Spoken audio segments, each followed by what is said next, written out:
안녕하세요. 닥터 BTS MC 오성현, 김준엽입니다. 반갑습니다. 닥터 BTS. 안녕하세요, 원장님. 네, 안녕하세요. 저희가 지난 시간에는 유방암의 전조 증상에 대해서 알아보는 시간 가져봤었는데요. 네.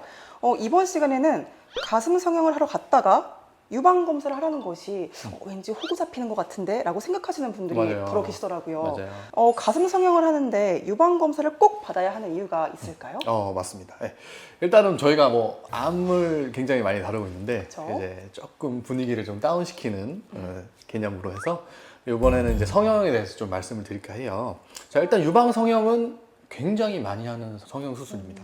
전 세계적으로 보면 브라질, 미국 같은 데는 1등입니다. 우리나라는 그 정도는 아닌데 굉장히 많은 분들이 하고 있고요. 이제 유방 성형 하신 분들 대부분은 20, 30대가 제일 많아요. 70%가 20, 30대가 유방 성형을 하는데 이런 분들은 일단은 유방에 크게 관심이 없는 분들이 많고, 그리고 예전에는 유방 성형을 하기 전에 대부분 유방 검사를 안 했어요, 사실. 근데 최근에는 좀 많은 병원에서 시행을 하고 있는데 이유가 있기 때문에 하겠죠. 그러면 그 이유에 대해서 저희가 간략하게 좀 말씀드릴게요. 자, 첫 번째, 유방 성형하기 전에 검사를 해야지만 현재 나의 유방 상태를 정확하게 알 수가 있는 거예요. 그동안 검사를 안 했으면 이게 뭐가 있는지, 뭐가 없는지, 또는 어떤 문제가 있는지 아무도 모르고 있다가 그렇죠. 성형 수술하기 전에 딱 검사를 하면 그때 발견하는 분들이 되게 많아요. 근데 우리가 성형 수술하기 전에 검사를 했을 때 암을 발견할 수도 있고요. 암 외에 그냥 양성 병변들도 많이 발견하는데 대표적으로 섬유선정, 흔히 많이 들어보셨을 거예요.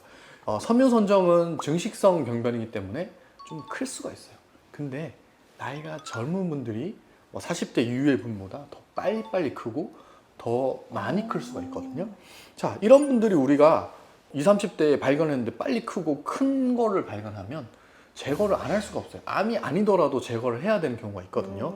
딱 그런 경우입니다. 자, 보형물이 내가 만약에 있다. 성형수술하고 보형물이 있어도 맘모톰으로 섬유선정 같은 거를 제거를 할 수가 있어요.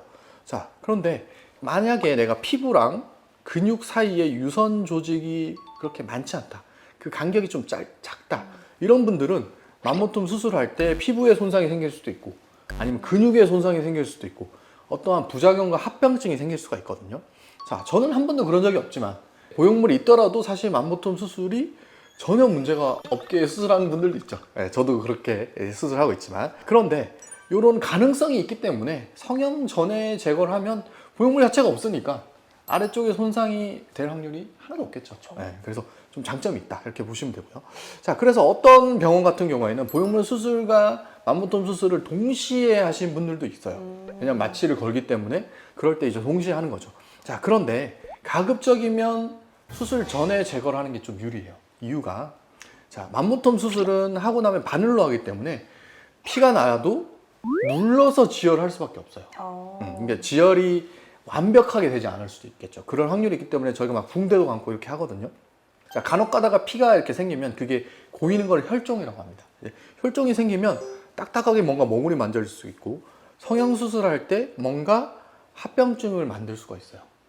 그리고 모양 잡기도 좀 어려울 수도 있고, 그렇기 때문에 가급적이면 유방 성형을 생각하신 분이 이렇게 섬유선정이나 이렇게 뭔가 제거를 해야 되는 애가 발견이 되면 최소한 2주에서 한 달 전쯤에 맘모톰 수술을 먼저 받으시고 그 다음에 성형수술 하는 게 좀 더 낫겠다, 이렇게 말씀을 저희가 드릴게요. 자, 두 번째는 미세석회입니다. 미세석회의 판단은 유방 촬영이라고 해서 눌러서 하는 검사로만 판단을 할 수 있는데, 많은 분들이 사실 오해를 해요. 이제 보형물이 있으니까 이 눌러서 하는 것 때문에 터지지 않을까? 그러니까요. 물론 그럴 수도 있지만 대부분 그럴 확률은 없어요. 그래서 웬만하면 저희가 유방 촬영할 때 보형물을 뒤로 밉니다. 뒤로 빼고 촬영을 하기 때문에 손상이 거의 없어요. 그런데 만약에 미세석회가 있으면 이게 암이 의심됐을 때 조직검사라는 걸 할 수도 있는데, 그걸 이제 스테레오탁틱 조직검사, 입체정의 검사라고 부릅니다. 이제 그거는 근데 보형물이 있을 때 할 수가 없어요. 그렇기 때문에 내가 미세석회가 있다. 근데 이거를 뭔가 검사를 더 하고 싶은데 보형물이 있기 때문에 굉장히 까다로울 수가 있어서 혹시나 그런 거를 발견할 수도 있기 때문에 성형 전에 요거를 체크를 하는 게 훨씬 더 낫겠다, 이렇게 말씀드릴게요. 자, 세 번째는 유방암입니다. 유방 성형 전에 검사를 하지 않으면 암이 있는지 없는지 모르겠죠. 그죠? 그리고 만약에 내가 성형을 하고 나서 암이 발견됐다. 유방암 수술을 하기 때문에 보형물이 손상이 될 수도 있어요. 그리고 암이 너무 크다 내가. 그러면 전절제술을 해서 유방을 전체를 다 절제를 하고 다시 제거를 해야 되니까 내가 이미 보형물이 있는데 그걸 빼고 다시 모양을 맞춰야 돼요. 그러니까 비용이 이중으로 들 수도 있겠죠. 자, 실제로 저희 병원에도 그런 케이스가 있었어요.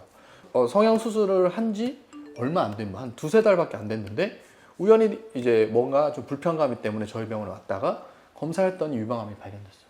그분은 다시 보형물 제거를 하고 재건 수술을 다시 했습니다. 이제 그런 케이스도 있거든요. 그래서 물론 흔하지는 않지만 이제 이런 확률이 있기 때문에 반드시 이제 성형 전에 한 번쯤은 정확하게 검사를 받아보시기를 권유드리겠습니다. 네, 지금까지 가슴 성형 전 유방 검진에 대해서 알아보는 시간 가져봤는데요. 다음 이 시간에도 더욱더 유익한 컨텐츠를 가지고 찾아뵙도록 하겠습니다. 지금까지 닥터 BTS 였습니다. 감사합니다.